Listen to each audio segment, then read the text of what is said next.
Chlorobenzene sulphuric acid से sulphuric अम्ल से रिएक्शन करता है, अभिक्रिया करता है। क्या होता है जब? तो चलिए फिर समझते हैं आज की इस वीडियो में। देखिए इस तरह से आप बनाएंगे बेंजीन। जी सर हमने बनाई इस तरह से बेंजीन, क्लियर। और यहां पर लगाया हमने Cl, तो हम इसे बोलते हैं क्लोरोबेंजीन। तो एक Cl है, हम बोल सकते हैं मोनोक्लोरोबेंजीन, या हम इसे यही बोल सकते हैं फिनाइल क्लोराइड, या फिनाइल क्लोराइड पढ़ लो या फेनिल क्लोराइड पढ़ लो, आपकी है मर्जी। आप चाहो तो इस रिंग के स्थान पर C6H5 और साथ में लगा दो यहां Cl, तो हम इसे भी क्लोरोबेंजीन ही बोलते हैं। ऐसे लिख लो चाहे ऐसे लिख लो। अब हमें इसकी रिएक्शन करानी है किससे? सल्फ्यूरिक एसिड से, बोले तो सल्फ्यूरिक अम्ल से, बोले तो H2SO4 से। तो क्लोरोबेंजीन की रिएक्शन सल्फ्यूरिक एसिड से कराने का मतलब है हमें इसका करना है, क्लोरोबेंजीन का करना है सल्फोनेशन, बोले तो सल्फोनीकरण। अब सल्फोनेशन कैसे होगा आइए समझते हैं। तो बेटा हमें लेना है यहां पर कंसंट्रेट, बोले तो सांद्र H2SO4। अच्छा अब आगे की बात समझिए, आगे क्या होगा? आगे यह होगा कि ये रिएक्शन होगी बेंजीन रिंग के थ्रू, या कह सकते हो एरोमेटिक रिंग के द्वारा। जब एरोमेटिक रिंग के द्वारा रिएक्शन होगी तो फिर ये रिएक्शन होगी इलेक्ट्रॉन स्नेही प्रतिस्थापन अभिक्रिया, बोले तो इलेक्ट्रोफिलिक सब्स्टिट्यूशन रिएक्शन। और जब ये इलेक्ट्रोफिलिक सब्स्टिट्यूशन रिएक्शन होगी तो यहां पर चाहिए कोई एक रिजेंट। कौन सा रिजेंट? अरे जब इलेक्ट्रोफिलिक सब्स्टिट्यूशन रिएक्शन, इलेक्ट्रॉन स्नेही प्रतिस्थापन अभिक्रिया हो रही है, तो हमें चाहिए इलेक्ट्रॉन रागी अभिकर्मक, बोले तो इलेक्ट्रोफाइल रिजेंट, या बोल सकते हो इलेक्ट्रॉन स्नेही अभिकर्मक। इंग्लिश में बोल सकते हो इलेक्ट्रोफिलिक रिजेंट। इलेक्ट्रोफिलिक रिजेंट चाहिए। तो यहां पर इलेक्ट्रोफिलिक रिजेंट क्या होगा आइए देखते हैं। बेटा यहां से बनता है SO3H पॉजिटिव। यह होता है यहां पर कौन? इलेक्ट्रोफिलिक अभिकर्मक, इलेक्ट्रोफिलिक रिजेंट।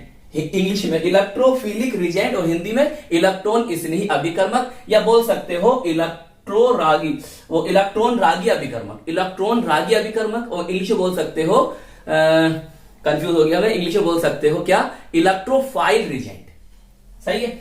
अब बच्चों बहुत ध्यान से समझो कि अब ये कहां जुड़ेगा भाई। अब जो भी ये जुड़ेगा इस रिंग से, तो जुड़ेगा बेटा इसके रेस्पेक्ट में, यही भेजेगा इसको, ये इसको भेजेगा यहां जुड़, यहां जुड़, यहां जुड़, यहां जुड़, समझ गए? ये भेजेगा। अब ये क्या है बेटा? यहां पर ये रखता है +M इफेक्ट, बोले तो +M मेसोमेरिक इफेक्ट। और +M मेसोमेरिक इफेक्ट के कारण इसकी ऑर्थो पोजीशन, ये ऑर्थो है, ये भी ऑर्थो है, और ये पैरा पोजीशन। तो ऑर्थो और पैरा पोजीशन पर इलेक्ट्रॉन डेंसिटी, इलेक्ट्रॉन घनत्व ज्यादा हो जाता है। और जो इलेक्ट्रोफाइल होते हैं वो इलेक्ट्रॉन को चाहते हैं, क्या करते हैं? इलेक्ट्रॉन को चाहते हैं। तो फिर कहां जुड़ेगा सर? ये ऑर्थो और पैरा पर आकर जुड़ेगा। कौन? आपका ये इलेक्ट्रोफाइल ग्रुप। सही। तो मेसोमेरिक जो होता है मेटा पर तो होता नहीं है, ये हम जानते हैं। अब इस रिएक्शन को सर मैं कैसे याद रखूं? देखो ऐसे याद रख लो, इसको मैं ऐसे लिख सकता हूं HOSO3H।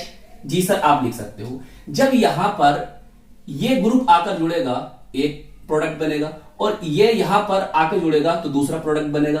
तो कहने का मतलब मेरा ये है कि जब ये बेंजीन रिंग से आकर जुड़ेगा तो वहां से तो कुछ निकलेगा, तो वहां से निकलेगा H पॉजिटिव। सही। और ये इससे मिलेगा तो क्या बन जाएगा? बोलो क्या निकल जाएगा? H पॉजिटिव यहां से निकला, OH यहां से मिला तो बन जाएगा सर H2। तो यहां से वाटर मॉलिक्यूल निकल गए, तो बचा क्या? SO3H। बस एक बार लगाओ ऑर्थो पर, नेम बताएंगे आपको, ये बना ClSO3H। नाम भी सुन लो साथ साथ में। पोजीशन 1 और 2 इसके रेस्पेक्ट में 2 है, तो 2 chlorobenzene sulphonic acid, 2 chlorobenzene sulphonic acid इसका नेम होगा, यहां पर आप लिखोगे। अब दूसरा क्या बनेगा सर? दूसरा बनेगा यहां पर पैरा पोजीशन पर आकर जुड़ेगा, ये जुड़ गया ये इसका नाम 1 2 3 4। तो 4 chlorobenzene sulphonic acid, 4 chlorobenzene sulphonic acid, यहां पर आप इसका नाम लिखोगे। अब देखो इनमें से मैन प्रोडक्ट क्या होगा, मतलब जो मेजर प्रोडक्ट होगा, जो अधिक मात्रा में बनेगा, उसको समझो। देखो ये दोनों ग्रुप पास पास है, तो यहां पर रिपल्सन होगा, यहां पर प्रतिकर्षण होगा, जिससे ये कम अमाउंट में बनेगा, कम मात्रा में बनेगा, तो हम इसे बोलेंगे ये माइनर है, मतलब अल्प है, माइनर। सही है, स्पेलिंग सही है, माइनर। और देखो इन दोनों के बीच काफी दूरी है, तो यहां रिपल्सन फोर्स, यहां पर प्रतिकर्षण बहुत कम होगा, तो जिससे ये बनेगा मेजर, और यही आपका मैन प्रोडक्ट होगा। समझ गए? तो ये इलेक्ट्रोफिलिक सब्स्टिट्यूशन रिएक्शन हुई है, जैसा कि आप जानते हैं। तो 2024 में ये रिएक्शन पूछी गई थी आपके बोर्ड एग्जाम में 1 नंबर में। तो आई होप ये रिएक्शन आपको अच्छी तरह से समझ में आ गई होगी, और हम मिलेंगे आपको इसकी नेक्स्ट वीडियो में। जय हिंद, जय भारत।